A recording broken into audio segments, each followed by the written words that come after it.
What's going on, everybody? Welcome to another edition of the Bitchuation Room podcast live stream. I am your very clean host, Francesca Fiorentini, here with you once again on a Sunday evening. Hi, everything's good. I had coffee yesterday at 5 p.m. and I didn't go to sleep till 5 a.m. So I'm fine. I'm old. I am old and susceptible to sweet things and caffeine. We have such a good show for you today. Comedian Anthony Atamanuik is here, and journalist and writer Molly Jong-Fast is here also. So excited to have them to break down what has been just kind of a pretty disappointing week. I'm not going to lie, when it comes to Democrats doing anything, just getting anything done. And particularly when it comes to the Build Back Better bill and trying to leverage one Joe Manchin and his little Maserati. At this point, I'm pretty convinced that the Sunrise Movement has done more to stop Joe Manchin than anyone by physically getting in front of his car. But I'm excited to, break it all down with you guys. In addition, of course, because it is Christmas, we are going to talk about if we were to create a Christmas carol for anyone in power, who would we choose and which three spirits would we send to that person to get them to, change their ways, do a little 180. So I want to hear your answers, and we're going to be talking about it at the end of the show. Plus, this show doesn't just end at the end. It goes on, just like Celine Dion's heart. We have a bonus bish at the end of every single episode. Today, another heartthrob bites the dust because he's secretly a creep. We're going to talk about Sex and the City's Mr. Big, Christopher Noth, being, an accused sexual assaulter. And sort of the creep goes on in Hollywood and entertainment, in comedy. Louis C.K. has a special out, self-released. So, hey, that's, it is what it is. But you can get access to that by becoming a patron. Patreon.com/Bitchuation Room. You can watch it live. You can listen back. You can just be a part of it. And thank you to everyone who's become a patron thus far. I hope you've enjoyed all the extra bonus content that you've gotten there. And honestly, like I've said before, this situation has not changed. Look, I have gone out every single day. Mama goes out and she tries to get advertisers, just show them a little leg on the street. Yoo-hoo! Doesn't work. Hasn't worked yet. So at this point, this show is 100% funded by you, the Frantifa, the good people of the ether. And thank you so much once again for your support. And if you can't support, that's okay. Just stop right now and give this podcast 5 stars, okay? Just stop exfoliating, all right? I know you're on skin step number 7, and rate this podcast 5 stars. That goes a long way. And of course, if you're here, like and share this stream right now.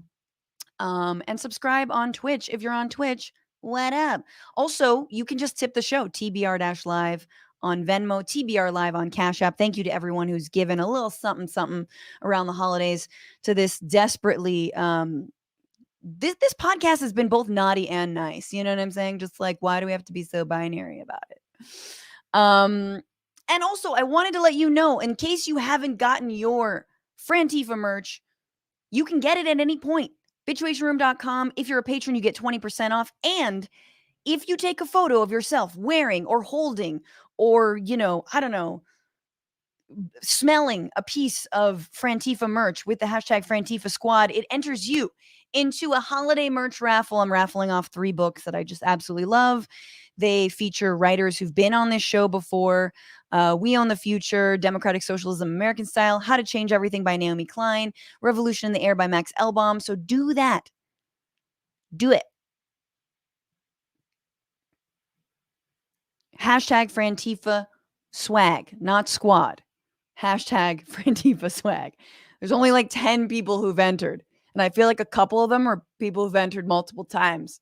That's not fair. I don't know who I'm channeling. Lastly, before we get into this week, because my God, there's so much to bitch about. I wanted to let you guys know that on January 9th, which is a Sunday, we're going to be live at SF SKETCHFEST with Alicia Garza, who's been on the show before. Also with Nato Green, comedian, labor organizer. Alicia Garza, one of the co-founders of the hashtag BLM movement. And now at Black Futures Lab, doing awesome work there. Been with Domestic Workers United. So that's January 9th at 8 p.m. Get your tickets. Get your tickets. bit.ly/TBR Sketchfest. TBR Sketchfest. Also, you can get, just Google Sketchfest. It'll be good. And with that, have I said everything? Have we done everything? All right. Let's get into it, you guys. This is What Are You Bitching About?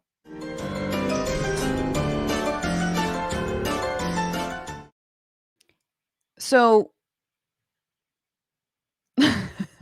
I do have guests, and they're coming. But give them a moment to arrive, okay?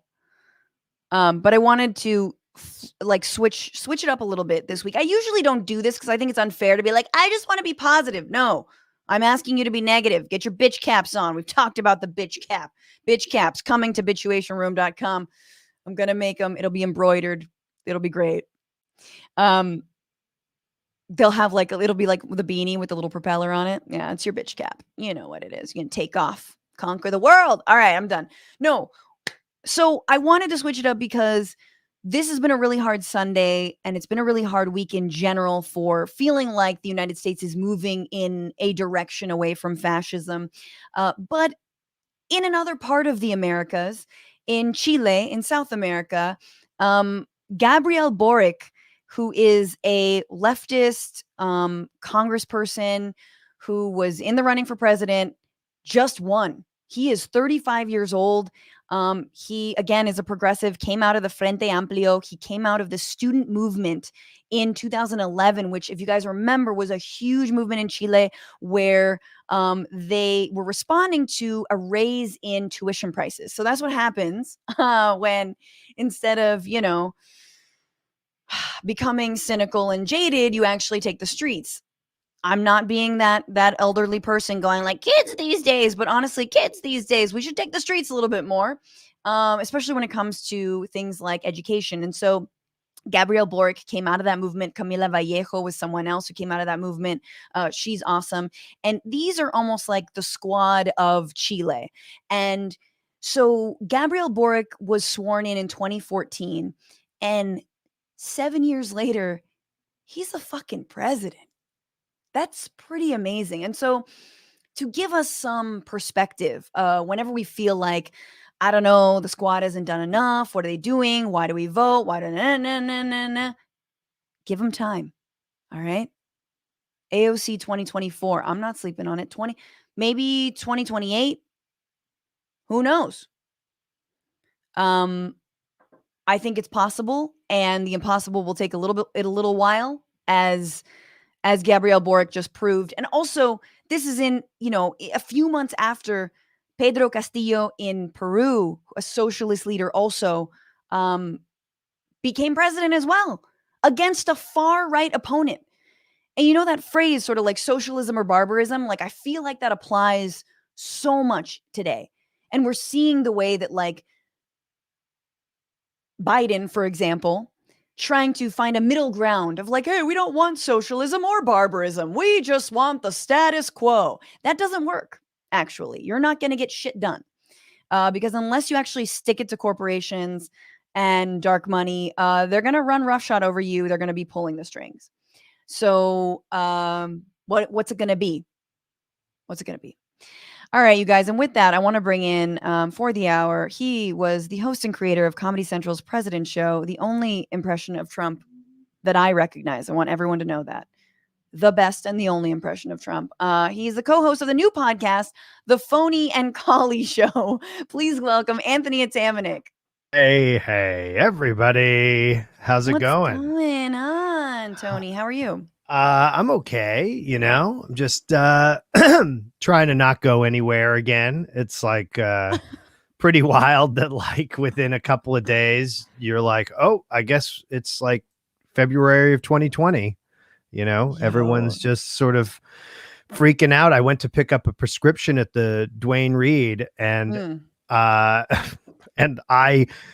two people asked for COVID tests in front of me in line while I was waiting for this person to fill their prescription. And I had like an apoplectic moment where I got so panicked that they were asking for tests. I'm embarrassed to admit this, that I start like, and the other person was up at line arguing about how many pills they should get. And I sort of put my hands on my head and went, man, like that. Like I was that person in like 2 masks and like a hoodie and sunglasses, because I think the sunglasses will like somehow prevent it from going in my eyes. And someone came up to the counter and was like, what do you need, sir? And I was like, it's a free one. It's just like a statin. And they were like, okay. And they like hustled me out. And I left satisfied. Like I did it. I got my prescription fast. I got my anti-anxiety meds. But I was like a threatening, behooded, like sunglassed person who became so socially unmoored that they were like, get him out of here. So that's how I'm doing. Oh my God, that is very Mean Girls. Like, she doesn't even go here, just you in a hoodie and glasses. Like, oh my God.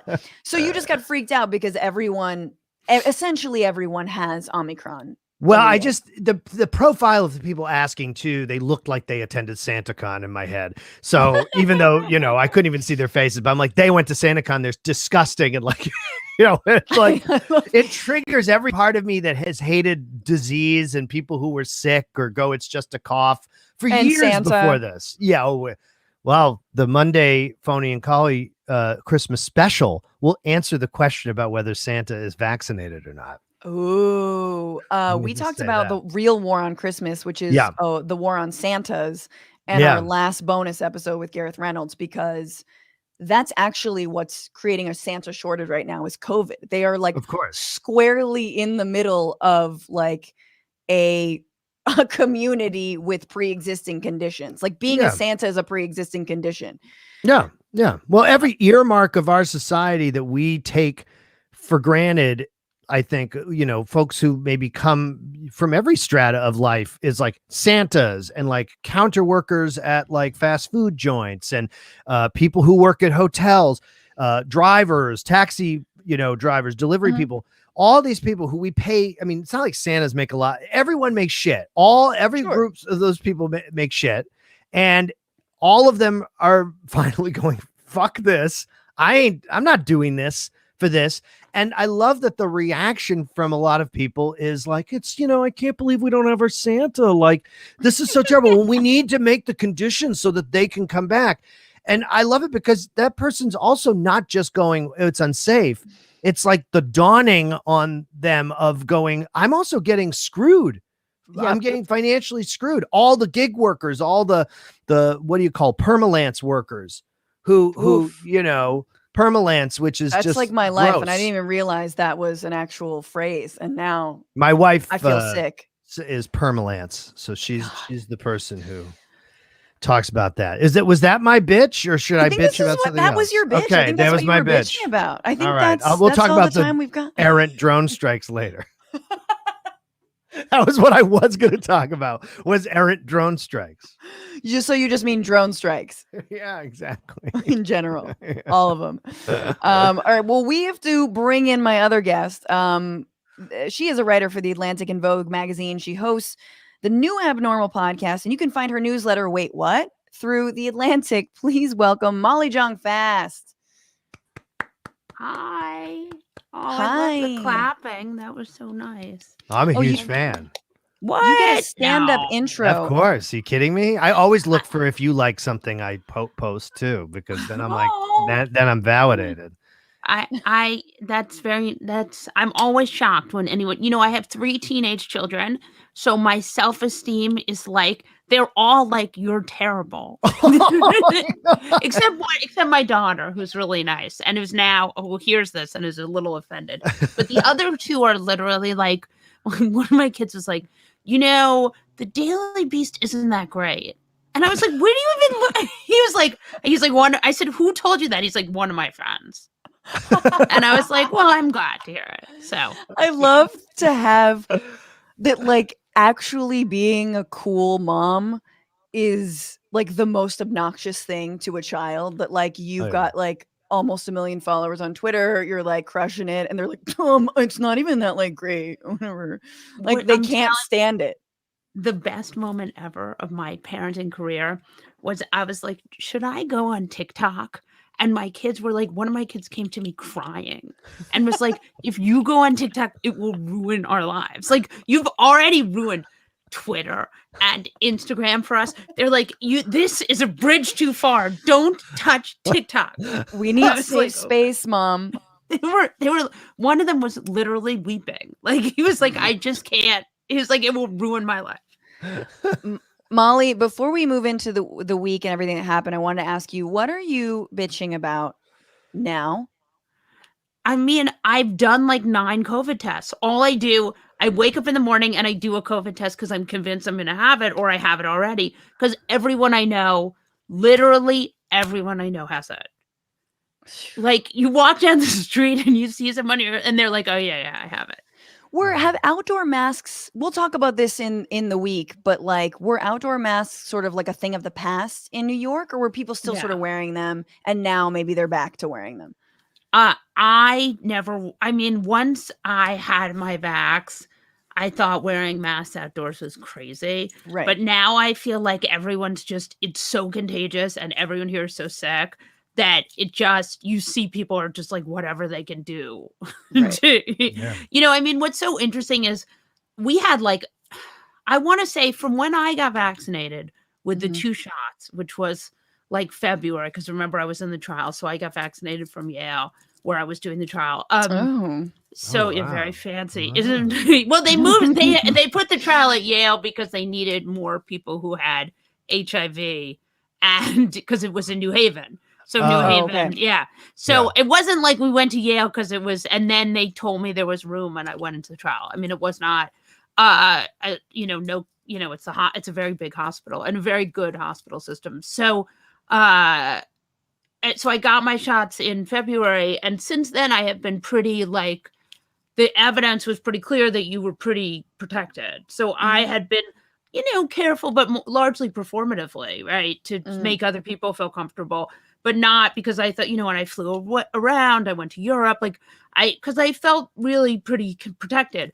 And even now with this new strain, and I got a booster in September or October, whenever they said we could get it. But I know anecdotally from all the people that I have talked to, and, I talked to a couple different doctors because I interview them for the pod and stuff, that this is a pretty different situation. If you've had 3 shots and you're as young as I am, but if you're under the age of 70, 30, you're probably in pretty 30. Hilarious. That you're probably in pretty good shape. So I don't feel like I'm gonna die, but it's definitely like everyone I know. You've got a weird dude with like a hood on and glasses in the Walgreens or the Dwayne Reed screaming at you, right? Well, that's me. That's me. You can't get any, and all the tests are sold out everywhere. There's and no tests. There's no tests, and there are lines every the city MD has like a line around the block at everyone. Christ. Well, we're going to talk a little bit more about Omicron, but we have to get into a couple other stories first. Other equally as fun stories. But in review, this was the week where House Leader Nancy Pelosi defended lawmakers buying and selling stock, even though they've done insider trading, and 75 congresspeople bought and sold shares in COVID vaccines, tests, and treatments. But like, I get it. Like, why else would you run for office? To like pass legislation? I have to tell you, that is the most fucked up thing I've ever heard. And I say this as someone who's married to a venture capitalist who focuses on growing small businesses. If you're going to be in the fucking government making legislations, you should not be fucking trading stocks, and your husband shouldn't be either. And if that's too much of a sacrifice, then don't be an elected. Like there's no, it's so fucking sketchy on the left, on the right. I want to say, because I do think that Pelosi is completely wrong about this, and the way she said it was so dismissive, like, oh, why would we ever do that? Like, why wouldn't you do that? Completely crazy. They've gotten real flippant lately between the free COVID test thing with Paskey and Pelosi's dismissal of that. There is definitely a very sort of flippancy that's starting to. You mean Psaki? I love that you just called her Paskey. That's like. Wait, did I call her Paskey? I meant Psaki. Sorry. But I just want to say, the right does this more than the left, but the left definitely does this. It is and like. The fact that Nancy Pelosi wasn't like, we have to have a serious conversation about this, or even we need to start a committee to decide whether this is a real thing. No, we'll never do that. Well, of course you fucking should do that. Why are we don't have a kleptocracy. Like, you shouldn't be making money while you're trying to govern. It is so, I have to tell you, that is so infuriating. And if you think about, if you're in a company and a company is about to go public, you're not allowed to talk to anyone. You can go to jail. And these guys are just fucking. That is by far the most insane thing. Also, the Senate parliamentarian blocked the Democrats' spending plan that would have allowed 6.5 million undocumented to apply for temporary work permits. And when Democrats asked why she did that, she yelled, "The great parliamentarian has spoken," and threw a smoke bomb at her feet. The FDA ruled that abortion pills could be provided via mail, which means it's just a matter of time before we get the Kim Davis of the USPS, who will refuse to deliver any of it. And a judge overturned Purdue's settlement that shielded them from civil lawsuits, which is probably putting the Sackler family on edge, in which case, relax, guys. Have some Oxy. For everything else, this is the week where.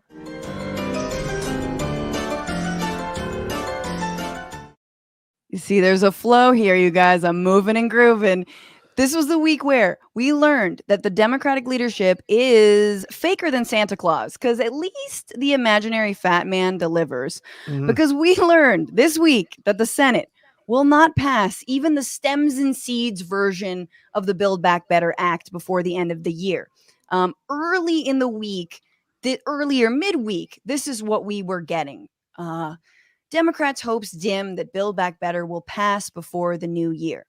And according to 2 congressional sources, a vote could be delayed until March. The sources asked to speak anonymously in order to provide frank assessments of internal discussions. Manchin blew off a reporter about child tax credits, claiming that he was for them. So that's sort of where we were until Sunday.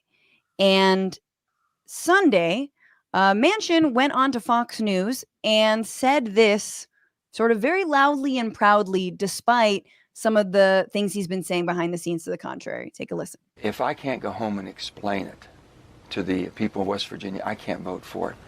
And I cannot vote to continue with this piece of legislation. I just can't. I've tried everything humanly possible. I can't get there. Oh, what a coward. I've tried everything humanly possible. But also to do that, like, that's like when you like somehow you make sure to get someone's voicemail to say you're like your stand. You want to do your stand, but you do it like in the most like sideways way. That's not even really a stand. It was a plan the whole time. The only thing I'll say is that the sort of performance of like media's or DC media's relationship with these stories is not, this is decades and decades old of sort of telling the story of this is going to happen and this is going to come together and this is the week it's going to happen and this is the projected deadline and they're missing this and this is a holdout. This is like, yeah, I've been hearing this since I was aware of news. So none of this surprises me that they water it down, they punt it, they disappoint the left as usual. And also the misplay that the economics idea that if all you're doing standing there in 2022 is going, we got you these sort of paltry watered down things that are going to help your pocketbook negligibly or maybe somewhat more than negligibly. But at the end of the day, hugely, let's say hugely, the people take, when someone gives you a check for Christmas, you think about grandma for about 4 seconds. And then you take the check and you take the money and you go do something with it. And I feel like this is one of the problems with like where they think their vote's going to come from. When they have not done any of the social responsibility of voting rights and issues that matter, even just taking a stand on them in order to press it into the record, who stood against it, I guess is what's most disappointing to me, besides this obviously predictable thing that was going to happen. Yeah, I mean, I would ahead, say Molly. one thing about the Manchin stuff, which is, I don't think, there was a lot of like DC people this morning saying Manchin didn't tell them he was going on Fox News. Manchin never gave them a heads up. Fucking bullshit. Last week, am I allowed to curse on here? Never Yes, mind. please. But last week, the White House mysteriously pivoted from BBB to voting rights. In the middle of the week, they said, all right, voting rights is the most important thing. We'll pick up BBB later. Right. Obviously, they didn't do that. People were like, this is so odd. I wonder why they're doing this. They did this because they knew Manchin was a no. Yeah. Look, Manchin gets dividends from coal stocks. Manchin is got all sorts of compromises. He's compromised in a million different ways. But Manchin represents West Virginia, which is this very red. It fundamentally goes back to very small, very small, right? Yeah. But that we have these people in these red states who vote against their own interests every single time, right? Yeah. Manchin. So this was a win for him because he could go on Fox News and say, I made the decision to stop the Democratic agenda of giving my people free glasses because they don't need that. They're the second poorest, state in the country. This is, the larger problem is that these people vote against their own interests every single fucking time. Right. Yep. Yeah. And it's like 290,000 of them. Yeah. And there's 81 million people who voted for Joe Biden and a Democratic agenda, which is the Build Back Better Act, which absolutely would deliver for the American people, if nothing else than extending child tax credits, expanding Obamacare, universal pre-K, huge programs that sadly sunset, but they are better than nothing at this point. Obviously the climate stuff, this is huge.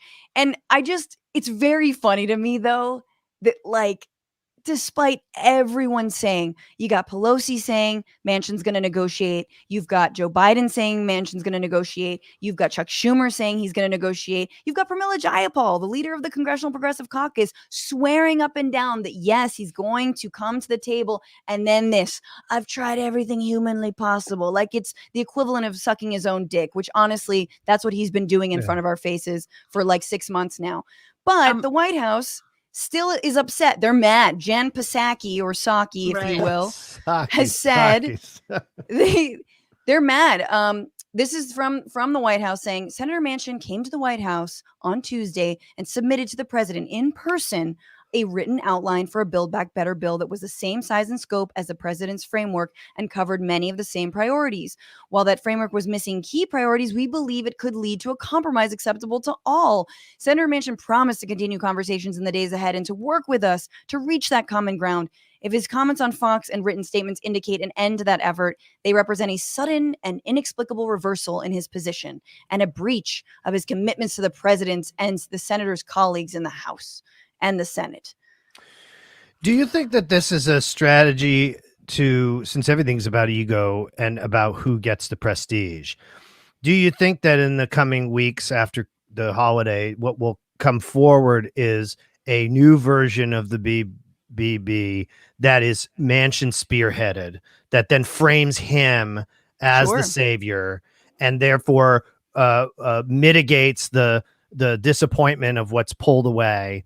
And then in March they get to, or April, whatever, they get to this passage, hoping that the momentum of this passage carries them into the summer, and they're able to then promise forward in 2022 and 23 and 4 that they're going to get to these more existential issues, because the can's been kicked, right? I don't think Manchin is going to back anything. Honestly, right. I don't think. I'm just curious. Beyond March. No. I think he doesn't. He wants to be the hero or the villain. He just wants to be the center of attention. But I definitely do not think, and if this is any indication, that he will support literally anything. Progressives have been willing, like Pramila Jayapal, all the Democrats, they're like, if you want to be the hero of this legislation, fucking do it. They've been willing and handing him the ball, and he's like, no, see, the thing is, he doesn't like want that people. stink pie. He wants his own stink pie. But you know what I would say is, like, these Democrats are still acting like Democrats. And if we didn't have Chuck Schumer and we had a Mitch McConnell in there, they would have Trent Lott, they would have fired the parliamentarian. They could fire the parliamentarian. No one would even, it would be a week of news. You fire her, you replace her with someone who will put immigration in. I mean, remember, the last parliamentarian, the Republicans parliamentarian, put Arctic drilling in the reconciliation. This is bullshit. There are no rules. The person is just like, they're making it up as they go along. So fire her. I mean, why do you even need her? I would love it if we could get Chuck Schumer to just pretend to be like half the guy, Mitch McConnell. And I'm no fan of Mitch McConnell, but the man got 3 Supreme Court seats. Yeah. I mean, because he doesn't play ball. And by the way, if Democrats were smart, they would go to Wyoming. They would move some people there. They would start running candidates. You know how many people there are in Wyoming? It's like a couple 100,000 people. I mean, there are more people on my block, in my apartment building. So you're saying essentially that you could, through the budget process, get a lot of this stuff done. Of course. But because, of course. And that the parliamentarian is, of course, unnecessarily like the Wizard of Oz. Well, they use the parliamentarian they use the parliamentarian for cover for things that they also maybe aren't as interested in actually exercising. Sure. But also they use Manchin for cover. But they also use their own incompetence for cover. I mean, there's a fair amount of just fucking up here. I mean, I don't 100%. think... And this is why, and I want to go to this next piece of this, which is, as we all know, the entire plan to get Manchin across the finish line on Build Back Better, even at that 1.75 lower amount of money, again, over 10 years, was to hold up the vote on the bipartisan infrastructure bill and to say, all right, well, we will vote for that once the Senate passes the Build Back Better Act. And Manchin and Sinema have to get on board with that, and using a little bit of leverage. And through the course of, browbeating the left into saying, no, I promise we can get this done. Schumer and Pelosi promising people like Pramila Jayapal that they will get this done if we decouple that and don't use the leverage. That was the point for me, that they completely gave it up and they weren't able to deliver it. And there were 6 congresspeople, squad members, right? AOC, Ayanna Pressley, Rashida Tlaib, Ilhan Omar, Jamal Bowman, and Cori Bush, who did not vote for that bipartisan infrastructure bill, hammered by a lot of centrists, being like, you hate roads, hammered for it, and their no vote passed anyway. And look what happened. I mean, there is no more leverage, and Joe Manchin and Sinema will not come to the table. That's it. It's done. Except the only thing I would say is it's never done, right? Yeah. I mean, they could do whatever they want. I mean, there's so much. I mean, we are, whatever. We're watching this and we're in horror, but they can do whatever the fuck they want. I mean, we have right now, Democrats have the White House, the Senate, they have Congress. They don't have a huge margin, but if they, think about what Mitch McConnell would do in this case. Think about if you had a Karl Rove or Dick Cheney. Those guys would not be asking people how they fucking feel. They would be, they'd be slamming it in. They'd be, killing innocent women and children in Iraq. Anyone strategic on the Democratic side. Right. I mean, if we had anyone, and the fact, offer Cinema something huge for Arizona. Offer, yes.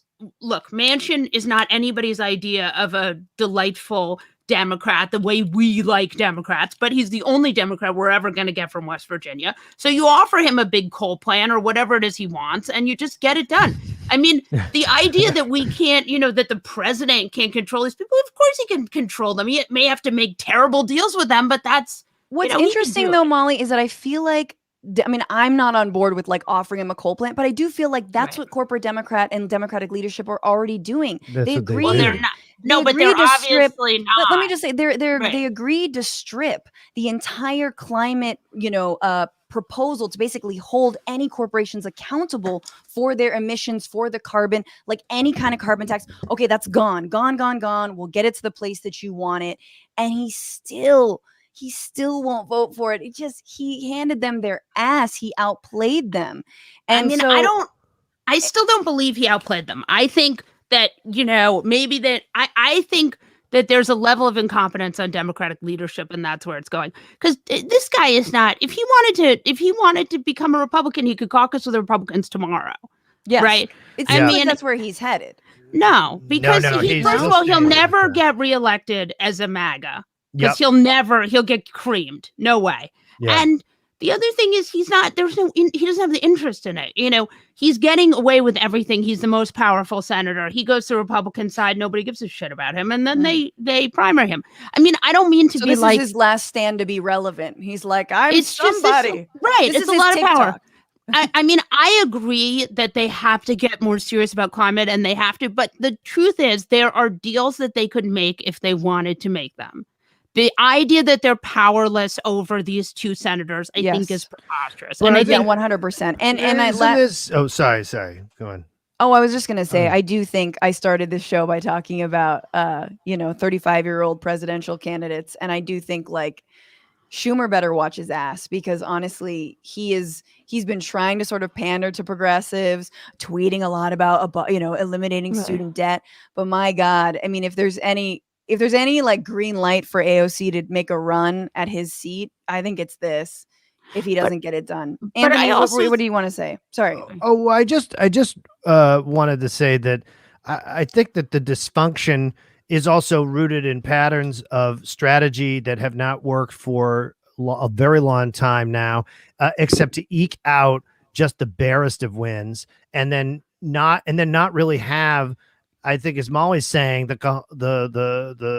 strength, the cojones to actually advocate for that power. And then part of it is that you don't have enough scrupulous or unscrupulous, scrupulous people who I think that are willing to be publicly that like Dick Cheney didn't care what you thought of him, right? That's the whole point. And I think Democrats have a "do you like me" thing. And the thing that's really frightening to me is that this blind spot, and people go, well, how can't you see what's coming down the road and the potential violence down the road and the sort of just psychic chaos that's happening in this country that is not even close to coming to a head yet? How can this party sit idly by as this seems to slip away? And I think that part of the calculation Manchin makes and some of these people make is that 4 years under Trump was, I guess we say bad, right? Was bad, but was it that bad for them? And so they start to go, well, okay, if we can play ball with these people who are nutty and have a nutty fringe that is violent, whatever, but they're quiet if they're people in charge. I think people are making very cynical decisions, looking at what kinds of corruption could be locked in to your career that would not face the oversight of the good guy party that's afraid to lead. And I think there are a lot of people making calculations right now about the fact that you have a team right now on the field that does not look like it can drive it home at all in 22. And I don't even think people have to worry about some uprising in 24. I think that the Democrats might not even make it remotely across the finish line in the presidential race. And this idea of like an apoplectic election like 2020 is going to even happen.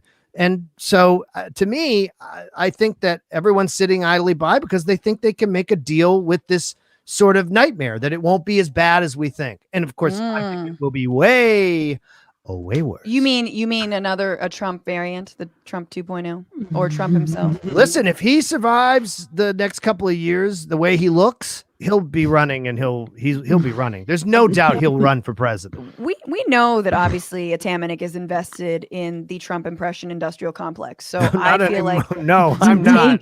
Take everything he says with I that have grain of not salt. done that thing since one last time with Dana Carvey and Al Franken on his pod, and that was the last time. Never again. We got to move on to another story before Molly's carriage turns into a pumpkin real quick. But this was also the week where, thanks to records turned in by Trump's final, but maybe not last, chief of staff, Mark Meadows, we learned that hosts at Fox News do have a moral center, kind of like a Tootsie Pop. It takes a couple thousand licks from Nazis storming the Capitol to get to it. And by the time you do, it tastes like shit. Fox hosts who've spent months blaming Antifa for the riots on January 6th actually texted Mark Meadows the same day, begging him to tell Trump to call off his goons, and showing full well that they knew exactly who was responsible and they knew who could actually stop it. Here is Liz Cheney of the January 6th House Committee investigation reading those texts. Multiple Fox News hosts knew the president needed to act immediately. They texted Mr. Meadows, and he has turned over those texts. Quote, Mark, the president needs to tell people in the Capitol to go home. This is hurting all of us. He is destroying his legacy, Laura Ingraham wrote. Please get him on TV. Destroying everything you have accomplished, Brian Kilmeade texted. Quote, can he make a statement? Ask people to leave the Capitol, Sean Hannity urged. As the violence continued, one of the president's sons texted Mr. Meadows, quote, he's got to condemn this shit ASAP. The Capitol Police tweet is not enough, Donald Trump Jr. texted. You're ruining your legacy. Oh, man. This is the natural outpouring of that legacy. This is what it's all been leading to. Come on now. We've seen that Q documentary. This is that Go Ask Alice, White Rabbit, fucking, the psychedelics are hitting. Let's do this. This was the most beautiful piece of news of the whole week. And I don't care about showing you, Ingraham and Hannity's defense and all that bullshit. No, it's out in the open. We all know this. Mark Meadows, by the way, is being held in contempt of Congress because he's now refusing to cooperate, even though he handed over, I don't know, however many thousands of pages. Now he's like, oh, no, that was enough. Anyway, because honestly, maybe as Anthony, you're saying, it's like maybe he's looking at the future and being like, well, I think we might be back in power pretty soon. Everybody is, yeah. I mean, what were your guys' thoughts on this, Molly? I thought, does Don Jr. not have his dad's number? Yeah. Can he not just text his dad and be like, yo, dad, what the fuck? These people are storming the Capitol? No, he definitely does not have he did not give his son his phone number. I mean, that was, if nothing else, Dianu, as my people say. Wow. Yeah. No, Trump definitely did the thing that Logan Roy did in Succession and was telling his assistant, do you want to delete this number? And it's his son. He's like, yeah, delete it forever. It's pretty incredible. And Mark Meadows was like, yeah, I'm working on it. For sure. But the idea, I mean, of course, now we know Trump was just sitting there. What the fuck do you think he was doing? Loving it. He was loving it. He was loving it. That's what he was doing. Sorry, Ma, you go. You go. Well, I think that this proves out at least my thesis from the beginning, which is that nobody's running this guy. He does not have some sort of dementia or something that people lay on him. And I'm not saying he's mentally well, but I'm saying this is a person who's moving his own operation. He thrives and survives on being this. This is like who he is. It doesn't matter that he's president. It doesn't matter any of this. None of it is serious to him. It's a game. It's like every villain on every reality show. When you see the psychopath who causes chaos, the Ramona that causes chaos in New York Housewives, that person was the president, and that person, their children don't really run them. All that like wishing and hoping of like, oh, well, maybe Ivanka and Jared, or maybe, yeah, people might be able to get through certain membranes, but no one's going to reach that person. That person's going to do exactly what they wanted to do. And what was he thinking? He was really thinking this strategy, and yet he will listen to and take counsel from the most sycophantic, bizarre people. Why? Because he's bizarre, and bizarre people tend to run with other bizarre people. My mother lived in New York in the 50s, did Broadway in the 50s. All of her friends were these weirdo New Yorkers who now are all mostly passed away, but they were bizarre people. Like I love my mom. She's a weirdo. They were all weirdos. Weirdos seek out weirdos. And that's what Trump did. So, of course, him and the Weirdo Brigade came up with some plot out of a Nelson DeMille novel to try to take the Capitol. I mean, of course. And of course, everyone was shocked and went, oh, he didn't really go for this. We can't back this. But then they figured out a way to back it because they had to. I love that this moved into sort of this like psychoanalysis of your mom. But there's also no, impression. The idea that there's some moment in which Trump will be like, no, this is too much, or which Fox News host will be like, no, this is wrong. Like, no, there's never going to be that moment. And like, people are always like, he'll never get out of this. I mean, he's going to get out of anything he can get out of. And unless Democrats are strong, which they're not, he's going to be back in power. I mean, like, paragraph. The one thing I wanted to add about Mark Meadows is that, author of, he has a book out, The Chief's Chief. He is really one of the dumbest people probably on the face of the earth. So I think it is important to realize that he did participate until he decided that he should I think what happened was the book came out.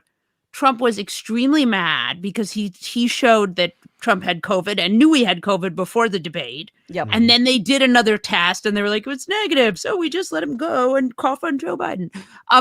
And I think then Trump got really mad at him and was like, this guy, is fucking me over. And so he's like, executive privilege. But, he's promoting his book, which is about his time with the executive. So he's a real fucking idiot. And just obviously to prove what an idiot he is, the things that he was doing into the lead up of this, a number of them, meaning speaking to the National Guard, getting their confirmation they would be protecting the rioters, effectively protecting Trump's people, protecting our people, not actually protecting the lawmakers inside or anybody else. But why would you protect members of Congress when you can protect rioters? Yeah, of course. Absolutely. He was working on something called Italy Gate. So Meadows sends Jeff Rosen, the acting attorney general. This is like a couple days before January 6th. This is great. Material written entirely in Italian in an attached letter addressed to Trump from an Italian named Carlo Goria, who said he was working for a U.S. aerospace company and then went on to regurgitate a conspiracy theory that was doing the rounds known as Italy Gate. What's Italy Gate? Well, Meadows 3 days later sent Rosen an email containing a 13-minute YouTube video titled Brad Johnson, Rome Satellite Services, an update. In the video, Johnson, a retired CIA station chief, gave further details of Italy Gate, which he described as a secret plot to overturn the U.S. presidential election and stop Trump from gaining a second term. In Johnson's account, an Italian defense contractor, Leonardo, had joined forces, just like fucking Guido said.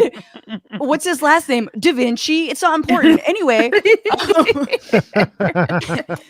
Leonardo had joined forces with the CIA to carry out the dastardly scheme. Together, they had hacked into Italian military satellites, beaming them down onto U.S. voting machines in battleground states and remotely switching votes from Trump to Joe Biden. Italy Gate. Yeah, my people. My people. Let me That's tell you, it's like what my mom called like her marriage to my dad. Italy. Italians can't even manage a four-way intersection, let alone try to beam information into a satellite. I mean, that is impossible.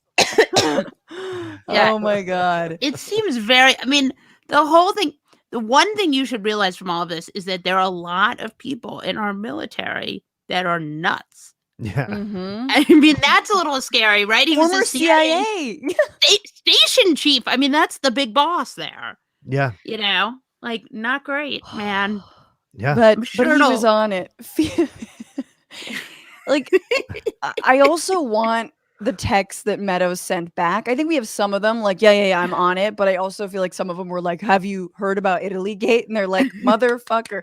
And Yeah. let's just round this out and just say that, like, this is Laura Ingraham and Sean Hannity, people who night after night go on to basically claim that January 6th was a false flag, has been overblown, that all the people who have been imprisoned or being held accountable are political prisoners now. They're patriots. Yeah. Oh, you know, they would never throw Trump under the bus, right? They're not even saying these guys are patriots who were misled, which is an angle you could imagine. But no.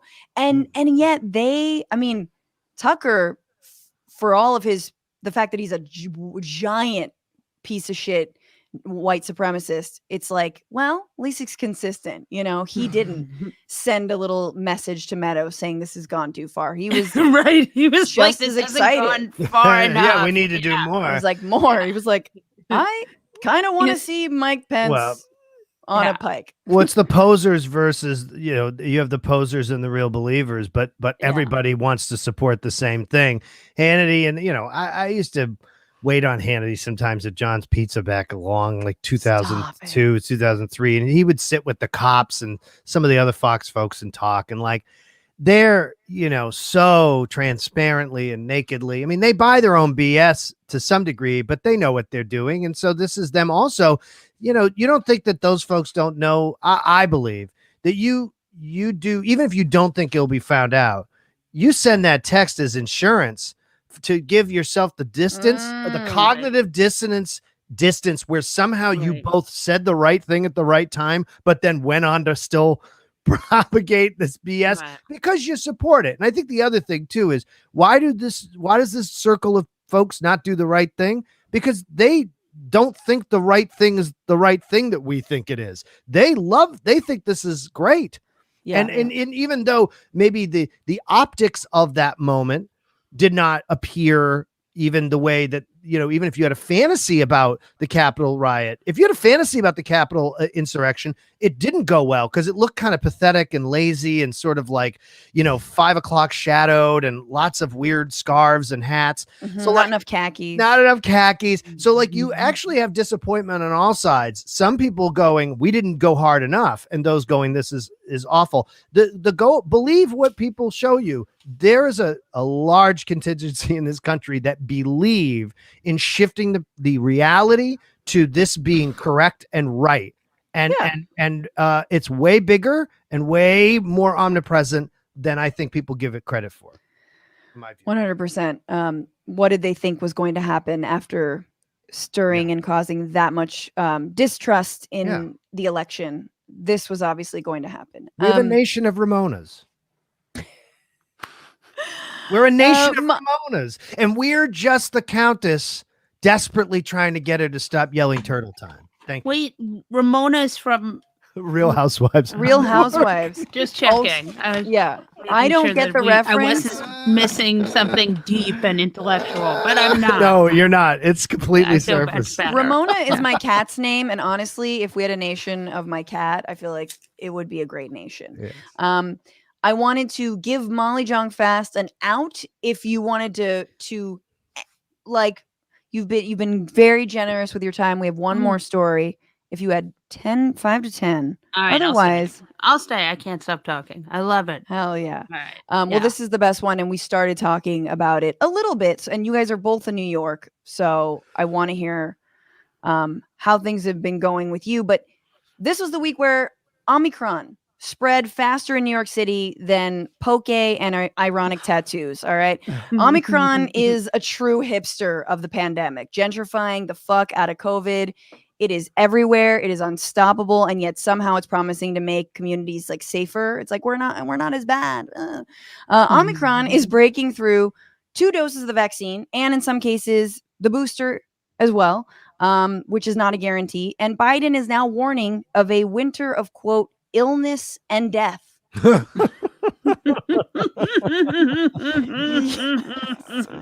So as of Wednesday, only 1 in 6 people in the US have been fully vaccinated and boosted against COVID, leaving hundreds of millions at risk as the threat of the fast transmitting Omicron looms, which, by the way, reports, and it varies, but it's something like 70 times faster than, I believe, Delta, which is already however many times faster than regular COVID. Yeah. An average of nearly 120,000 new cases are being diagnosed each day, according to data from Johns Hopkins, 50% more than a month ago. And we have now this statement from an outgoing head of the NIH, National 1 million Institute for Health. The U.S. could see 1 million cases per day, warns departing NIH Director Francis Collins. I just love like ready to go, man. Yeah. Good luck. Anyway, and that is my cue. I like how this person was just like, okay, I can deal with 1 variant, maybe 2, but when we get to O, I'm fucking out of here. Like O stands for out of here. Omicron, bye-bye. Francis continued, even if it has a somewhat lower risk of severity, we could be having 1 million cases a day if we're not really attentive to all those mitigation strategies.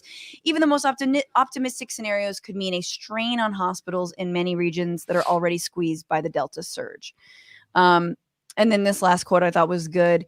I know people are tired of this, he said, acknowledging Americans' fatigue of having weathered almost 2 pandemic-stunted years. I'm tired of it too, believe me, but the virus is not tired of us. It is having a great old time, changing its shape every couple of months, coming up with new variants and figuring out ways to be even more contagious. It's the Flintstones? It's having a great old time? We'll have a great old time. What my other favorite is a few articles lately have been coming out in the past couple of days, which blows my mind that because it's so disingenuous, where they're like, we were so shocked by Omicron. We're so shocked by this new variant. And I get being shocked maybe by the number of mutations, but like, I've been reading articles for how many months now about people talking about the next variant, how it will spread more. I think one of the deepest problems beyond the virus is the fact that the messaging and the plan is all over the place, and no one can pick a place to land. And so there's these vacillations between the 3 or 4 solutions that were panic solutions in March of 2020 through the summer of, okay, well, we'll all wear masks. We'll all do this. We'll all do that. It seems to me that instead of revising and just returning to these same old ways of approaching it, it's astonishing to me that we are not having. I always imagined in this moment, my child self imagined, that this would be a moment where like every day Bruce you're being Willis addressed by the comes in. government. Yeah. No, where like there's like an omnipresent, like, we have a serious situation and here is how society must adjust until this situation is over, in a uniform way that seems organized and clear, as opposed to, is there a test? I don't know. Should we go home for Christmas? Who knows? Like, it just seems bizarre to me that we're this far into the thick of it. And Biden has to be prompted to try to use the Defense Production Act to produce tests. I would just say, I mean, I definitely think this administration has shit the bed when it comes to testing. We should have, everyone, you should go into stores. I mean, every other country has better testing than we do. Yep. But that said, the Republican Party has worked really hard to get their people not to vax. And you have Republican governors in Florida and in Texas and in North Dakota and South Dakota worse than North Dakota, who really have really made it their mission to spread misinformation about them. I mean, look at Ron Johnson. Ron Johnson's like, vaccines, who can say? You know, I mean, Tom Massey's like, I would never, you know, I refuse to say if I've been vaccinated. So I would say, like, clear messaging is I mean, this White House, I think, is bad at messaging in general. Yes. And they're very bad at, you know, there's all this dead air where they are not putting in message, where you just, Fox News is like filling the media vacuum, and right-wing, you know, news is sort of cooking up their own thing, and they're not out there enough. But I do think, like, there's such a polarized attitude towards this that, you know, half the country is like wearing masks and testing themselves and getting all the vaccines and the boosters, and half the country is just like, fuck you. Yeah. You I know? mean, I the agree. problem that I have with it, though, is that I feel like instead of sort of covering bases, being like, this is what we know about the vaccine, this is what the vaccine does, let's get good messaging out there, instead of, but we should still wear masks, we should still take precautions, we're going to ramp up not just testing, but also contact tracing. Hey, we're going to send every American an N95 mask, which is far more effective than a cloth mask or a surgical mask. So like all of these easy solutions, instead it was looking at the vaccine like a silver bullet. And I think that looking at it and treating it like a silver bullet almost further entrenched anti-vax, anti-mask, anti-COVID folks, and who are now like, see, there's breakthrough cases. And so it's like we've screwed ourselves either way, rather than sort of kind of acknowledging that we are in unprecedented times, but we really are. We don't know what the solution is. But here's my biggest thing with this. What we know does work is actually paying people to stay at home. It's actually giving people money for their kids, for their families, to help them be safe.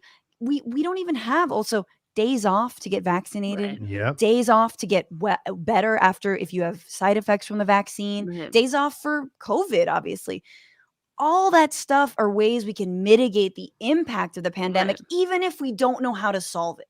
And we're running out of that political capital as well. Well, this is what I'm saying. That's what you just said is what I think I was trying to put forward is that it is amazing to me that there are some powers of the presidency and the bully pulpit, but also executive order that can allow a lot of these things to even happen, even if it was to be overturned or challenged in the courts. That's where it kind of blows my mind, because there's a catering to this anti-vax movement in the Republican Party, because there's this fear again of losing these voters, these unvaccinated voters. So everything is done in this mitigated way where it's like, you should get vaccinated, but hey, you're kind of okay as a human being. We don't think you're subhuman because you didn't get vaccinated. You are. And so therefore everything becomes watered down, and everything becomes trying to cater to both things. Like, let's have concerts, let's have all these things continue. We have the silver bullet thing. I mean, the FDA is dragging their feet on this Pfizer COVID treatment. There's no need for the FDA to do this.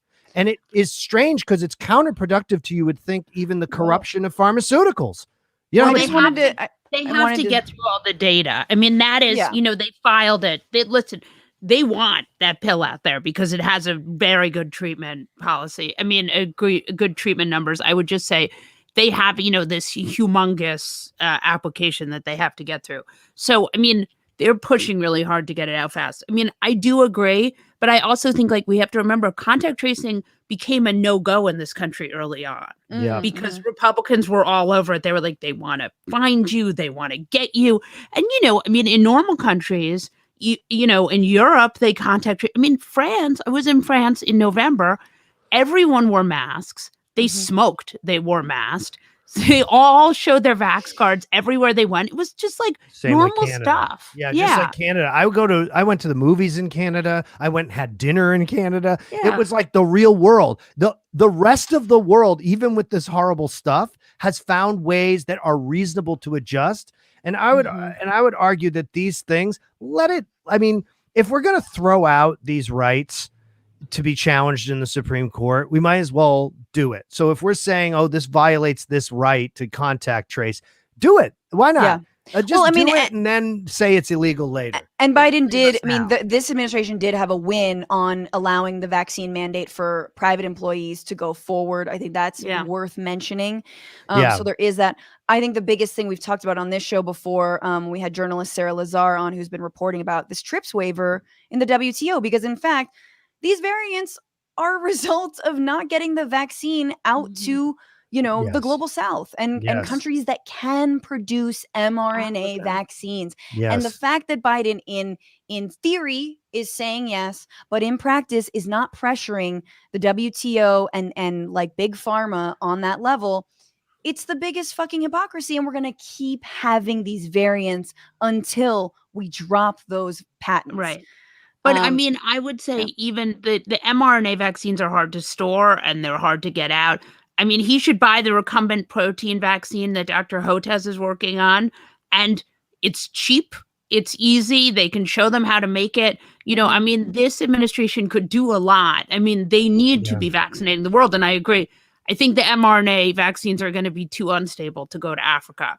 But there are a lot of really good vaccines that are more stable and you could take to a place like that where you don't need the same kind of refrigeration. I mean, yes, in terms of like distribution, I understand that, but in terms of manufacturing, other countries like South Africa do have the capacity, like India have the capacity. But yes, distribution is a different thing. But again, we were talking, these companies aren't working together to find the best vaccine.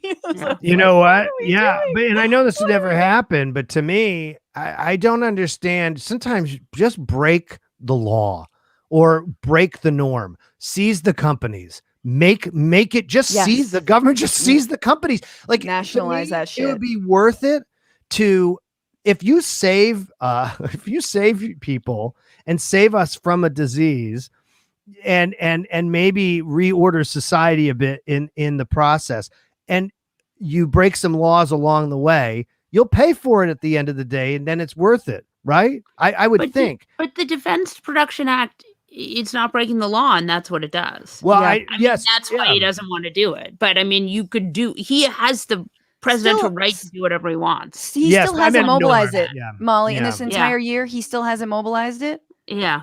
No, he's not mobilized. And that's what I'm saying, is that I think that if he did, I would gather that someone would challenge it legally. That's what I mean. I think that and so what I'm saying though is that the fact that they're concerned about that, which I have to imagine, because I will say, from going to the Clinton offices in 2016 when I was almost going to be the debate person, the humble brag, got it. Yes, well, I didn't get it. You were already going to be. You were going to be Trump. I was going to be Trump. I was between me and two other people, and I went and met all the sort of top folks. And Philippe beat you out. Yeah, Philippe beat me out big time. I don't think that there was ever. My guess is that at the end of the day, they thought, well, maybe we'll bring him in for a half hour for fun. Like, I sort of even pitched that. Wait. Was this supposed to be on the celebratory Hillary won? No. This was during debate prep. I was actually there. I was there the day Kellyanne Conway got hired on the Trump campaign, and you should have heard the expletives from some very top people screamed in the room the day, because they were like, she's the worst, she's this. They used language that I won't repeat.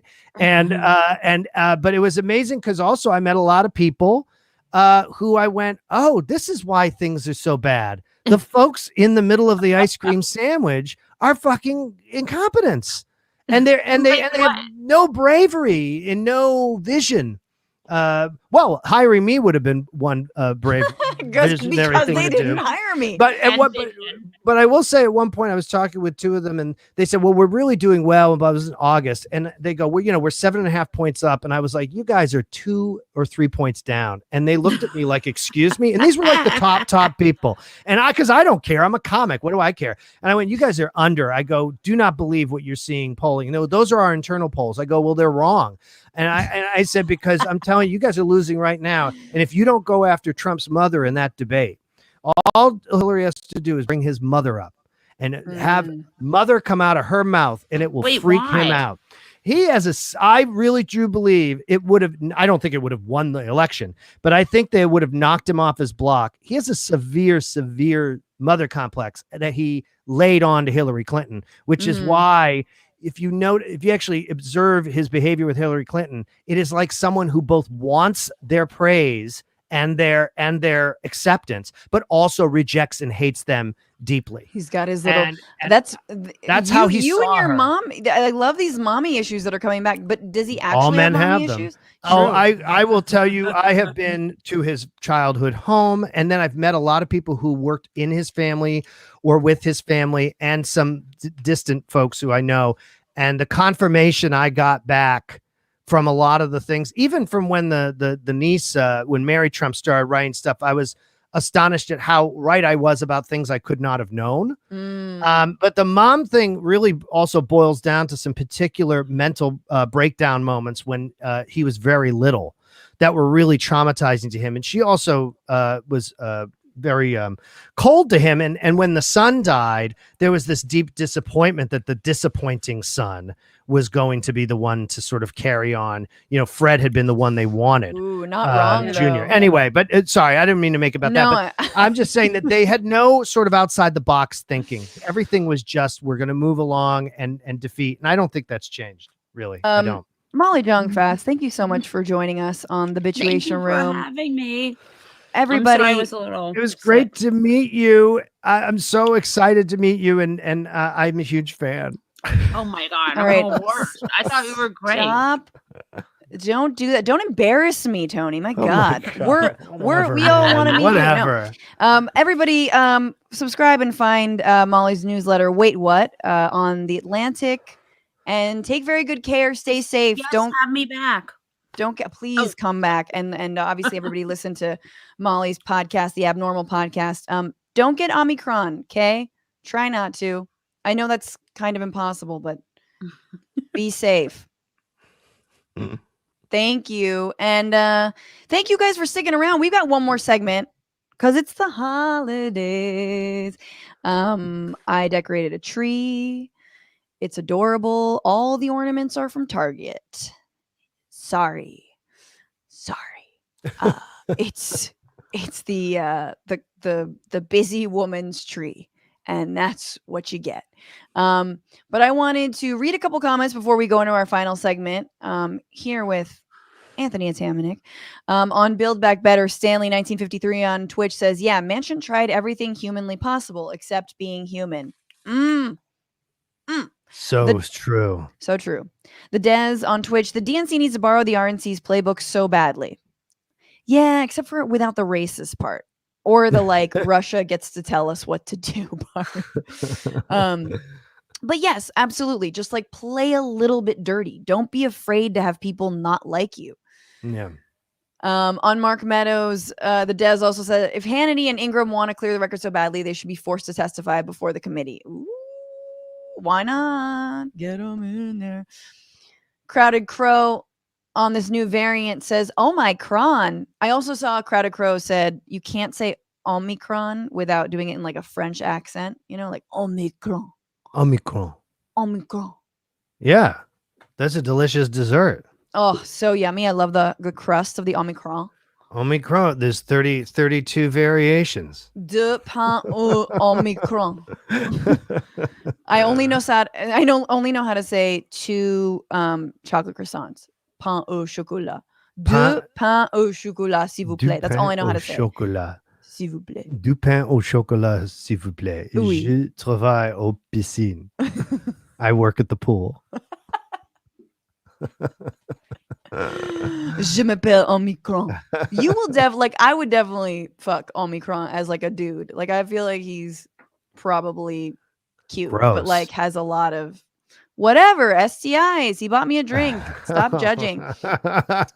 Mr. K, thank you so much for the super chat. The Oxford vaccine is already being made in other countries, and over 3.5 billion doses have been administered. But Pfizer, Moderna, and J&J are holding their patents. Yeah, I mean, Yep. And now they're not even worth that much anymore because the shit breaks through them. So I love it. But they're Just, like, sure, mix and match. I don't know. Oh, that's where I'm just like, that's where, listen, and it's hard because you don't want to come off. I would never want to come off like as some sort of like anti-vaxxer or sort of COVID's not serious type person. But at the same time, I'm like, come on, guys, like you're not helping your case at all. You make no sense about like it's okay to report that there are breakthrough cases. It's okay also to report that Omicron. I know I have a couple of friends who work at Pfizer Research, and I know a couple other folks who are top folks in New York on this. And Omicron is well, like they're virologist folks or whatever. And they're through a family friend. And the reporting so far is this isn't to say don't worry about it, but Omicron most likely is much milder, that generally it's not going to cause a high death spike, that obviously older people are still affected, but younger people will be less affected. It doesn't mean it's nothing. It doesn't mean you shouldn't get vaccinated, but this whole strategy of reporting on it in a murky way because they hope people will get vaccinated because they're afraid of it, which is the intent behind it. The intent behind this sort of dubious way of reporting information is because they're so scared of people not getting vaccinated. And I think not all in totality, but I think it's some part of it, the way it's crafted, especially in mainstream media. And I think it's stupid because it's stupid because it's actually not scientifically true. The breakthrough cases exist. People who have been boosted get a case, but it's far, far less than had they not been boosted. So and just you can say turn into that. They should turn into that and not be so vague.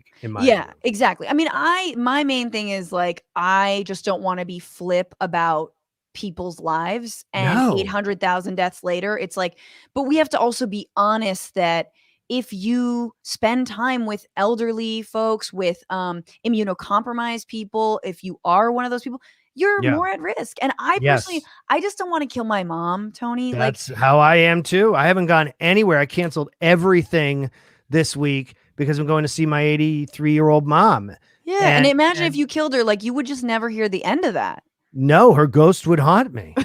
But I mean, no, I get it. But I think that the balance is that it also would help to, like, you could still say it's a terrible thing to spread, that it should spread this bad.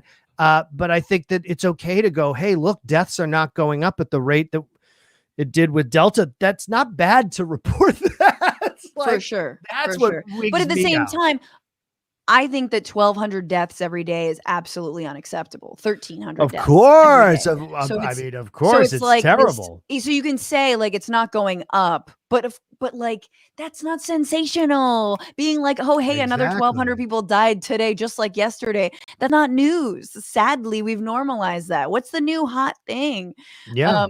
We're insane. I mean, listen, this whole conversation we've had is within the paradigm of my mind being like, I already feel like I know the book of 2020 and the 20s, and it's a dark, dark book. It's going to be so bad. And so all these conversations about what we should do or what should happen, it's like none of it is. And it's going to be such a mess that you can't even conceive of what a mess it's going to be right now. And you should just enjoy your time now, because it's going to become so abnormal over the next 5 years that you should enjoy now, because now is actually normal compared to what's coming. You heard it here on the Bitchuation Room. It's a comedy podcast, people. Guys, we have one more segment. I want everyone to play along. We have our final fun segment. The tradition being, it's always a new thing. So I want to ask, given that obviously the best Christmas story, in my opinion, is A Christmas Carol. I do like it. She was wonderful. She was wonderful. Yeah. Christmas Carol. Christmas Carol. I'll never forget Christmas Carol. The greatest story. Obviously Mickey's Christmas Carol, number 1, like Muppet Christmas Carol, and then Scrooged, kind of like number 3. But if you could send 3 spirits to visit anyone in power, in office, corporate power, in your life, okay. who would you send them to, and who would they be? This is My Christmas Carol.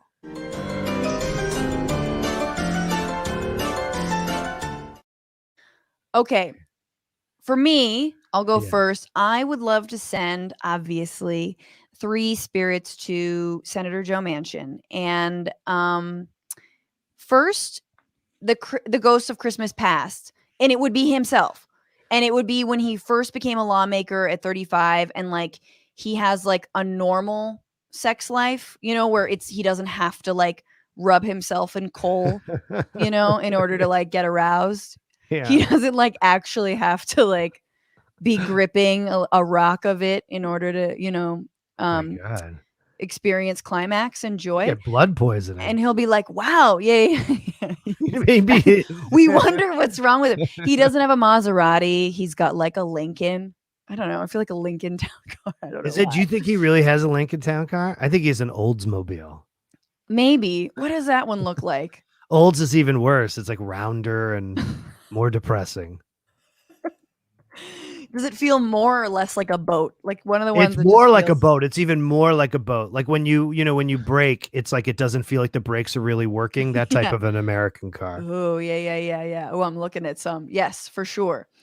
Anyway, so just like going back to that old yeah. young self or the young self, the present, I would want him to be visited by the spirit of a diabetic currently living in West Virginia who pays way too much for insulin. And it's just like, that's the Tiny Tim. And then in the future, like a West Virginia coal miner whose job has been transitioned to like solar or wind and is like loving life and like can put food on the table and has affordable health care and like the skies are clear and his black lung has cleared. Or the future in hell where he's like in hell and like all the other cretins like Pinochet and Rumsfeld are like, you know, you can't take it with you. Money doesn't work here. Like that. And they're like, see, it turns to dust. And they're like counting their. Anyway, that's my That's my good. Christmas Carol. Well, I mean, I came up with mine at the beginning of this. Okay. So I picked an easy one. I picked Trump because I just sort of picked one that Yes. I could think of. And it's not that that's all I think about actually. Yeah. But I was like, oh, who can I come up with fast? So I would say Trump. I would obviously want him to be visited by the ghost of talk shows past. And I would want this ghost of talk shows past would just be a sentient TV with eyes that Trump could watch all his Donahue appearances and remember in like his Green Acres song and the Emmys. Oh, that Green Acres song. So he could remember when he was at least just a, somewhat mocked, but still sort of cameo beloved figure in media. Yes. And he could remember what that was like and the good days when he was innocent and just privately sexually assaulting people. Yeah, everything was outside of the public view. No one wanted his tax returns. He could just freely walk in on 16-year-olds changing at Miss Universe pageants. Yeah, exactly.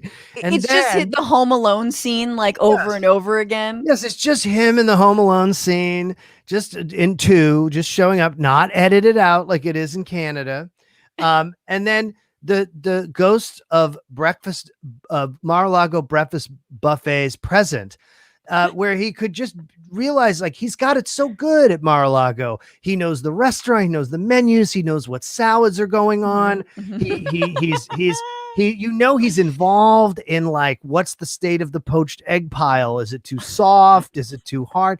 And that he could really put his energy into what he does best, which is essentially being a male Real Housewife. He's really good at throwing parties and having people come over and causing drama. And then he would be visited by by the ghost of future stroked out Trump. And this would just be him, but with an awful stroke, with a permanent like piss stain in his pants, warning him that if he does run for president again, he will just become president. And from the insane stress that will result from doing that again and the onslaught, and probably the inadvertent, because he's a coward. So trust me, I know everyone thinks that he wants this big revolution and all this stuff.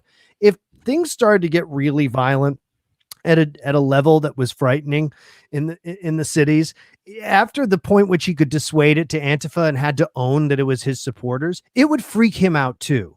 And then he would have a stroke, And so I want him to sit and talk with his cloaked self, this cloaked sort of self that's talking like this, and then pulls the cloak up at the end and he sees his own face, but all like Bell's palsied out. And then he goes back to bed, puts his nightshirt on and goes back to bed. The same thing could happen to you There if you you're go. not careful. I think that's amazing. That's so real. It is true. You know, he's admitted privately, or like he doesn't admit things privately. He admits them like off the cuff. It's just sort of like I never wanted to become president. Like he had that. Yeah. I forgot when that was or who he said it to, but he was like, basically like, this is a hard job. Yeah, he didn't want to do it. He only did it didn't because wanna he was win. pissed about the cancellation. A lot of it was motivated by the Shark Tank. By the Apprentice cancellation. Right. A lot more than people think. Can't believe you'd misremember that. I love all these. I'm seeing someone wants the Ghost of Christmas Past to visit their mother-in-law. After 38 years married to her daughter, surely she can cut me a break, Mr. K says. I appreciate that.